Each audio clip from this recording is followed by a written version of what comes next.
halo semuanya. Pada video ini kita akan membahas analisis struktur pasar oligopoli. Saya Herman Saputra Senambela. Mari kita mulai.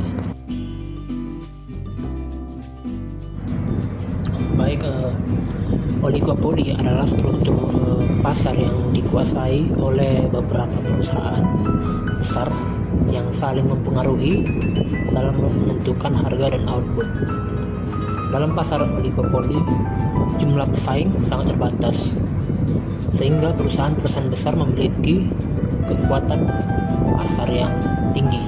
Misalnya, jika satu perusahaan menurunkan harga, pesaing lainnya cenderung ikut menurunkan harga agar tidak kehilangan pelanggan. Sebaliknya, jika satu perusahaan meningkatkan harga, pesaing lainnya belum tentu mengikuti karena bisa kehilangan pelanggan. Inilah yang membuat pasar oligopoli sangat menarik untuk dianalisis.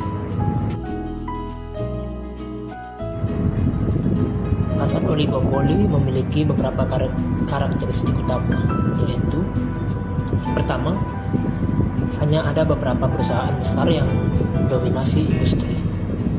Yang kedua, harga cenderung stabil karena perusahaan enggan mengubah harga untuk menghindari perang harga.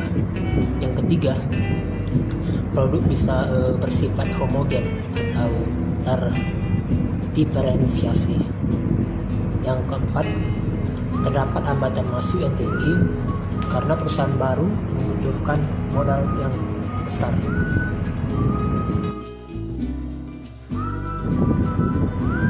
Contoh pertama dari industri oligopoli adalah sektor otomotif, khususnya pada sepeda motor di Indonesia.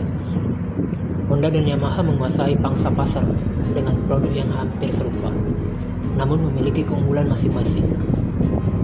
Keduanya bersaing dalam fitur, desain, dan promosi, tetapi harga tetap stabil karena mereka tidak ingin terjebak dalam perang harga. Oleh karena itu, persaingan dalam oligopoli lebih banyak terjadi dalam aspek inovasi dan layanan, bukan hanya harga.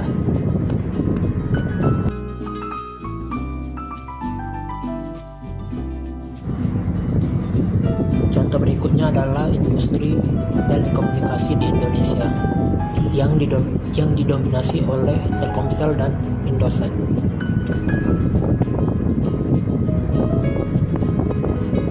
Kedua perusahaan ini memiliki pangsa besar dengan infrastruktur jaringan yang luas.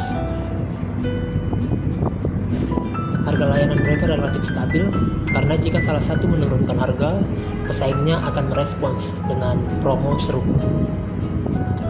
Oleh karena itu, mereka lebih bersaing dalam kualitas jaringan, inovasi paket data, dan layanan tambahan, bukan sekedar harga murah.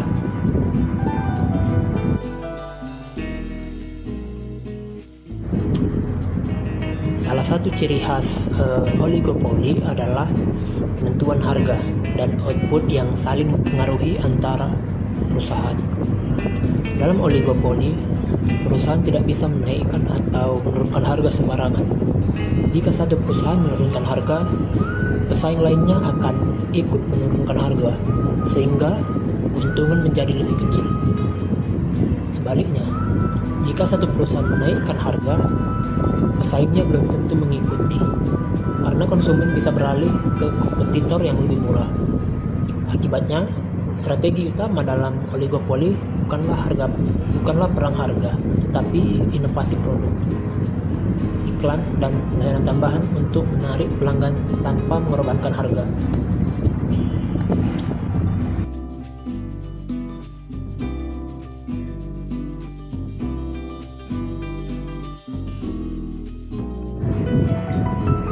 Bagaimana dampak oligopoli terhadap konsumen? Keuntungannya, konsumen mendapatkan produk berkualitas tinggi karena perusahaan terus berinovasi.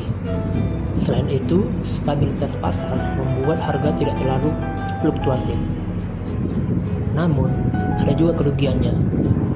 Harga cenderung lebih tinggi dibanding pasar persaingan sempurna, karena perusahaan besar memiliki kendali lebih besar terhadap harga. Selain itu, hambatan masuk yang tinggi membuat pilihan produk lebih terbatas. Jadi, Meskipun konsumen menikmati kualitas yang baik, mereka tidak selalu mendapatkan harga yang paling kompetitif.